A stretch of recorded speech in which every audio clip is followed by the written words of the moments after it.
xildhibaan Daahir Amiin Jeesow oo ka mid ah mudanayaasha baarlamaanka Soomaaliya ee ka soo jeeda gobolka Hiiraan ayaa ugu baaqay dadweynaha gobolkaasi u dhashay dibadda ku maqan inay gacan ka geystaan in la taakuleeyo dadka ku waxyeelooba fatahaadaha ka dhashay webiga Shabeelle ee magaalada Beledweyne ee xarunta gobolka Hiiraan. warkaasi waxa inoo haya wariyahayaga Maxamed Cabdi Baadil. xilli lagu gudo jiro bisha barakeysan ee Ramadaan isla markaana kumanaan qoys ay ka barakaceen guryahooda kadib fatahaada webiga Shabeelle oo ku geystay magaalada Beledweyne ayaa xildhibaan Daahir Amiin Jeesow oo ka mid ah mudanayaasha baarlamaanka dowladda federaalka Soomaaliya oo ku sugan magaalada Beledweyne wuxuu baaq u diray jaaliyadda Soomaaliyeed ee ku nool daafaha caalamka in ay wax u qabtaan dadka shacabka ah ee dhibaataysan ee ku sugan magaalada Beledweyne. waxaan mar labaad iyo mar saddexaad aan mar kale abiil u dirayaa jaaliyadaha ka soo jeeda Hiiraan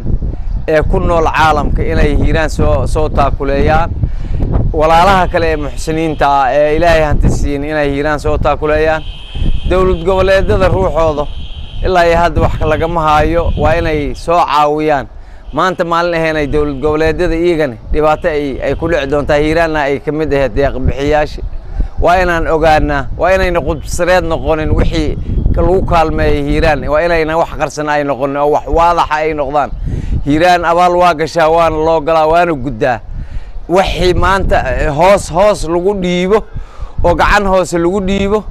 anigu waxaan filayaa inay Hiiraan u tirsanaan doonin Hiiraan maanta waxay u baahan tahay wax muuqdo in loo qabto. dhinaca kale xildhibaan Daahir Amiin Jeesow ayaa dowladda Soomaaliya wuxuu ka codsaday in ay gurmad degdeg ah la soo gaaraan dadku ku dhibaataysan magaalada Beledweyne laakiin gargaar degdeg ah ay dadkan u baahan yihiin reer Hiiraan waxay ka mid ahaayeen dadka sadaqada la baxo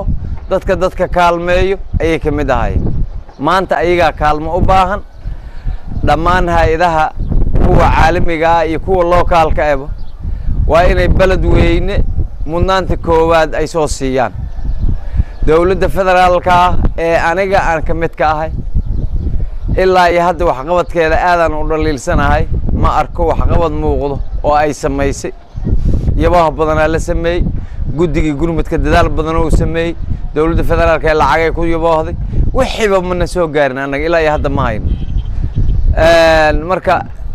aniga hadda beledka aniga ka jooga xildhibaanadii federaalka oo ana guddigii muxuu ahay gurmadka loo saaray muxuu ahay ra'iisul wasaaraha ku dhawaaqay 23 aha ayaan ka mid ahaa inta waxaan u joogay in arintaas aan xiriiriyo. Maxamed Cabdi Baadil Somali Cable TV magaalada Beledweyne.